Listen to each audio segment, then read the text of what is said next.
Ya, teman-teman, Assalamualaikum warahmatullahi wabarakatuh.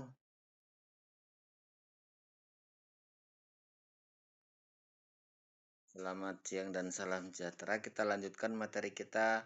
Tadi saya pengennya teman-teman tuh presentasi gitu. Tapi kok sepertinya kayaknya nggak kondusif hari ini teman-teman presentasi. Kok tadi yang kuliah online tadi banyak yang di jalan lah, yang inilah, yang itulah. Nanti nggak maksimal responnya. Lagi pula belum dikirim, baru aja dikirim. Saya lihat mana itu Intan tadi. Oke, sedikit ya sampaikan mengenai bioteknologi pakan fermentasi. Ini salah satu teknologi pengolahan pakan yang berlaku terhadap semua pakan, baik itu ternak ruminan, non-ruminan herbivora, ataupun ternak unggas, yaitu pengolahan pakan secara biologis. Kemarin kita sudah bahas sebelum-sebelumnya bahwasanya pengolahan pakan itu hanya ada 5 cara, yaitu secara fisik, kemudian secara mekanik, kemudian secara kimia, secara biologis, dan secara gabungan. Kita masuk sedikit mengenai pengolahan secara biologis atau sering disebut sebagai bioteknologi pakan fermentasi. Nah, bioteknologi pakan yaitu bantuannya dengan mikroba, bisa sejenis bakteri, kapang ataupun yeast. Jadi kapang ataupun yeast ini sebenarnya adalah jenis daripada fungi. Karena mikroba itu kan hanya ada 4 ya. Ada bakteri, kemudian ada fungi atau jamur, ada protozoa, dan yang terakhir ada virus itu. Jadi yang sering digunakan dalam bioteknologi pakan, baik itu pakan ternak maupun makanan untuk manusia, itu golongan yang dipakai hanya bakteri dan golongan jamur. Jamur itu bisa berubah kapang ataupun yes. Yes ini ragi ya. Nah, itu adalah mikroba, jadi makhluk hidup halus ya. Nyata adanya tapi nggak nampak secara mata telanjang. Harus ada bantuan mikroskop gitu. Tapi ada juga yang memang nampak dengan mata telanjang. Contohnya adalah miseliumnya pada jamur itu sendiri. Ketika sudah terbentuk seperti tempe maka ada miseliumnya, yaitu jamur-jamur putih yang kelihatan. Tapi kalau bakteri nggak kelihatan ya. Tapi kalau jamur atau yeast itu sering nampak kapang. Nah, itu merupakan upaya biokonversi. Jadi biokonversi, bio hidup, konversi mengkonversi, menggantikan, membuat suatu produk baru secara biologis hingga menghasilkan produk yang harapannya jauh lebih baik dibandingkan bahan baku awalnya. Itulah harapannya. Jadi pada dasarnya semua makhluk hidup yang diciptakan Tuhan itu tak ada yang sia-sia. Dia sebagai agen biokonversi. Bahkan lalat pun diciptakan sebagai agen biokonversi gitu kan. Nyamuk dan segala macamnya, walaupun di sisi lain tetap ada juga dampak negatifnya. Kita juga pernah cerita bahwasanya kalau tidak ada orang peternakan, maka limbah pertanian itu akan jadi sampah. Nah, biokonversi proses yang dilakukan oleh mikroba untuk mengubah suatu senyawa menjadi suatu produk yang mempunyai struktur kimia yang berhubungan atau transformasi mikrobial. Proses mengkonversi atau mengubah suatu bahan organik menjadi produk lain yang berguna dan memiliki nilai lebih dengan memanfaatkan peristiwa biologis atau biosintesis dan juga biolisis gitu. Jadi digunakanlah jasa mikroba dalam sektor biokonversi ini. Dari pakan yang nilai gunanya rendah menjadi pakan yang bernilai nutrisi tinggi. Nah, itu adalah biokonversi. Yang gampang yang kita lihat adalah tempe gitu. Kedelai. Apabila kita konsumsi, maka nilai proteinnya itu lebih rendah dibandingkan dengan tempe. Sama halnya juga nilai kecernaannya di dalam saluran cerna kita. Nilai kecernaan tempe itu jauh lebih tinggi dibandingkan dengan kecernaan ketika kita hanya memakan kedelai. Nah, produk yang dihasilkan yaitu sel-sel mikroba atau biomasa. Bio hidup, massa yang hidup. Sesuatu yang menempati ruang disebut sebagai massa ya. Kemudian ada enzim. Nah, enzim yang dihasilkan dari proses perkembangan mikroorganisme tersebut ketika melakukan proses dekomposisi atau ketika bekerja dalam melakukan fermentasi substrat itu. Menghasilkan enzim, enzimlah yang dihasilkan. Nah, ini punya peranan nanti untuk meningkatkan kandungan protein pakan atau bisa punya peranan dalam proses mencerna bahan makanan tersebut. Enzim membantu proses metabolisme. Kemudian metabolisme primer dan juga metabolisme sekunder. Jadi pembantu dalam proses pemecahan substrat yang kalau dia langsung dimakan susah untuk dipecah oleh ternak tersebut di dalam saluran cerna. Maka oleh mikroba dilakukanlah di luar terlebih dahulu. Nah, inilah primer. Bisa jadi nanti sekunder. Ketika mikroba tersebut kita masukkan ke dalam saluran pencernaan ternak, maka dia akan membantu proses metabolismenya di dalam saluran pencernaan ternak. Jadi ada kalanya mikroba ini punya peranan nanti sebagai probiotik. Probiotik. Kita sudah bahas itu ya kemarin itu. Nah, jadi ini bisa kita masukkan melalui air minum ataupun yang ada di dalam pakan. Ketika nanti dia di dalam saluran pencernaan ternak, dia akan bekerja membantu metabolisme sekunder dari ternak tersebut di dalam saluran cerna. Nah, faktor-faktor yang mempengaruhi biokonversi yaitu sifat fisik dan kimia dari substrat. Nah, setiap mikroba itu akan bekerja pada substratnya. Nah, saya pernah cerita ke teman-teman, tak mungkin ragi tempe kita bisa buat untuk ragi tape gitu. Ragi tape kerjanya ya untuk substratnya karbohidrat pati gitu.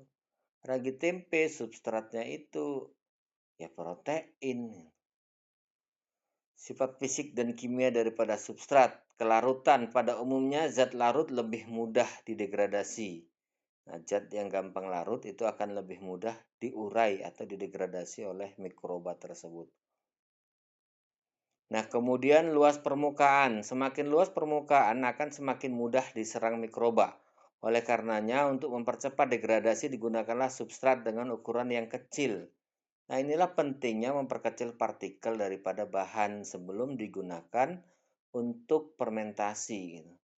Kenapa? Semakin kecil partikel bahan, ini berdampak terhadap luasnya permukaan penampang yang bisa disusupi oleh mikroorganisme di dalam fermentasi tersebut gitu. Kalau bahannya besar, kemampuan untuk menempatin daripada ruang itu akan lebih kecil. Tapi kalau partikelnya kecil, nah, maka kemampuan mikroorganisme untuk menempati pada bagian luas permukaan penampang dari material yang kita fermentasi itu menjadi besar gitu. Sehingga mempercepat proses atau mengoptimalkan proses fermentasi tersebut. Nah, kemudian kemampuan mengadopsi uap air, material yang hygroskopis lebih mudah diserang oleh mikroba. Oleh karenanya kelembapan sangat mempengaruhi kondisi proses. Nah, umumnya ketika melakukan pengolahan secara biologis, bahan material pakan yang gampang menyerap air ini akan mudah diserang, akan mudah didegradasi oleh mikroorganisme sebagai fermentornya. Jadi bahan yang mudah atau material yang gampang menyerap air itu disebut hygroskopis. Karena material yang seperti itu maka kelembapannya akan lebih mudah untuk bisa menjamin yang cukup untuk perkembangbiakan mikroorganisme itu dalam mendegradasi pakan. Jadi umumnya kelembapan yang diinginkan oleh mikroba itu ada takaran yang sesuai. Umumnya itu di 60% kelembapan. Itu yang paling suka mikroba untuk hidup. Nah, kemudian sifat fisik dan kimia substrat sudah kita bahas. Yang kedua adalah struktur kimia daripada substrat. Struktur kimia berarti pengaruh struktur kimia dalam degradasi oleh mikroba pada umumnya senyawa karbon yang terbentuk secara alamiah lebih mudah didegradasi daripada senyawa yang sintetis. Jadi senyawa karbon. Jadi unsur-unsur yang mengandung karbon kan seperti protein mengandung karbon. Karbohidrat mengandung karbon, unsur C ya, C. Karbon itu kan C ya, rumus kimianya. Kemudian lemak mengandung C. Yang dia sifatnya alamiah dari produk alam itu akan lebih mudah didegradasi dibandingkan karbon yang dibuat secara sintetis. Misalnya plastik, ya plastik itu adalah karbon juga, tapi karbon sintetis, bukan alamiah.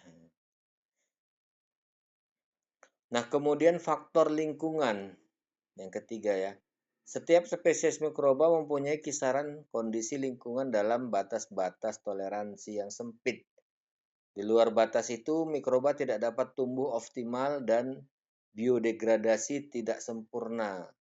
Jadi setiap mikroba menghendaki lingkungan tersendiri. Tak bisa kita paksain harus kelembapan berapa, kemudian bisa hidup di tempat seperti apa. Jadi dia punya kemampuan untuk hidup di lingkungannya masing-masing. Ada yang bisa hidup pada lingkungan aerobik, butuh oksigen. Ada yang bisa hidup hanya pada lingkungan anaerobik, tidak ada oksigen baru dia bisa hidup. Nah, itulah sifat daripada mikroba itu. Ada yang bisa hidup pada kondisi yang temperaturnya 110 derajat, 105 derajat. Ya. Nah, ada yang mati ketika mendapat suhu di atas 60 derajat. Ya. Kemudian manfaat biokonversi. Yang pertama memperbaiki serta meningkatkan cita rasa. Ya. Memperbaiki serta meningkatkan cita rasa. Nah, tape itu akan menjadi cita rasa yang lebih enak. Sekaligus memperbaiki kualitas nutrisinya. Tempe juga demikian. Kalau hanya kedelai kita goreng nggak enak. Tapi setelah dibuat tempe, cita rasanya enak. Memperbaiki kualitasnya juga jadi lebih tinggi. Gitu. Bersifat mengawetkan. Nah, dengan dilakukan fermentasi, maka bahan itu bisa jadi awet. Yang seharusnya busuk bisa jadi awet, tahan lama. Jadi saya pernah tuh buat jerami fermentasi. Saya tumpuk, kemudian karena merasa tidak perlu oleh peternak itu nggak dibongkar-bongkar.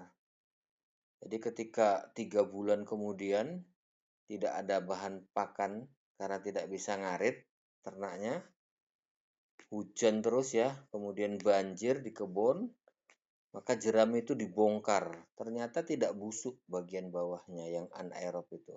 Yang busuk hanya sedikit sekitar 15 cm di bagian atasnya. Dia awet, bahannya bisa tahan lama. Nah, kemudian meningkatkan daya cernanya. Nah, ini sudah sering lah ya saya ceritakan ke teman-teman. Kemudian menghasilkan warna lain yang berbeda dengan bahan asalnya. Nah, warnanya bisa berubah ya. Karena terfermentasi itu warnanya bisa jadi lebih cerah dibandingkan dengan warna asalnya. Baunya juga akan lebih sedikit karamel ya, berbau asam harum. Menurunkan atau menghilangkan antinutrisi ya. Nah, salah satu cara untuk menurunkan kandungan zat antinutrisi, teman-teman udah tahu nih zat antinutrisi, salah satunya adalah melakukan fermentasi. Jadi silase itu sebetulnya juga fermentasi, tapi fermentasi silase itu secara alami, makanya ada bedanya. Kalau fermentasi yang dimaksud yang sesungguhnya itu adalah ketika kita menambahkan sesuatu preparat untuk mempercepat proses degradasinya. Itu fermentasi yang sesungguhnya. Tapi kalau silase itu namanya silase karena nggak ditambahkan bioaktivator tertentu dalam proses fermentasi tersebut. Tapi orang yang nggak paham, silase juga dibilang fermentasi jadinya. Jadi menghilangkan zat anti nutrisi. Dengan difermentasi, maka kandungan zat anti nutrisinya menjadi turun kadarnya.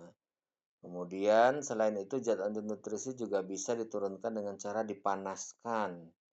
Kemudian dengan cara dicuci di air mengalir. Itu adalah salah satu cara-cara yang bisa digunakan dalam penurunan kandungan zat anti nutrisi.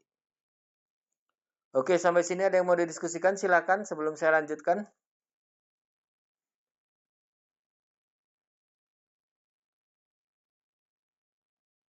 Ada teman-teman?